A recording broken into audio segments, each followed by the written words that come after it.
আজকে আমি আপনাদেরকে অনেক সুন্দর একটা জিনিস দেখাবো। তো দেখতেছেন এই রোডটা আজকে 17-18 বছর হইতেছে না। তো 2-3টা কালবোট আছে। তো কালবোটগুলোর বাজেট আইছে। তো আমাকে একজনে বললো, তাই আমি ভিডিওটা করলাম। আমি এই ভিডিও করি না।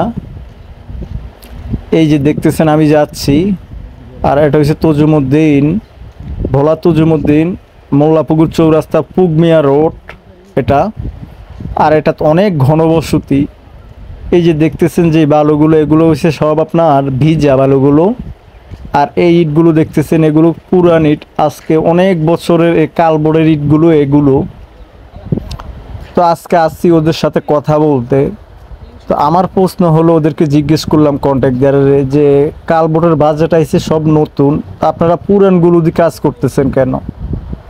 ওরা বলতেছে, ইঞ্জিনিয়ার বলছে, আপনার উপজেলার থেকে টিউনু স্যার বলছে, তাই করতেছি। তো আমি জানি না এগুলো কিভাবে করা হয়। এই যে দেখতেছি সব কিছু পুরান এগুলো, আর বালুগুলো পুরান, আপনার ভিজা বালুগুলো, সিমেন্টগুলো ভিজে গেছে। তো এটি বাংলাদেশের কাজ। এগুলো আপনার এই সাইডে কাজ হলে তো আমার মনে হয় যে বাংলাদেশের সব প্রান্তের কাজের ভিতরে ডুয়েল। আপনার এই ইটগুলো মনে হয় আপনার 1 বছরের মাথায় আবার নষ্ট হয়ে যাবে। নতুন ইট দেয় নাই। তো ভিডিওটা আপনাদের কাছে, এই যে কন্ট্যাক্ট দেওয়ার ভিডিওটা কেমন লাগছে আপনাদের কাছে জানাবেন আমাকে কমেন্টে।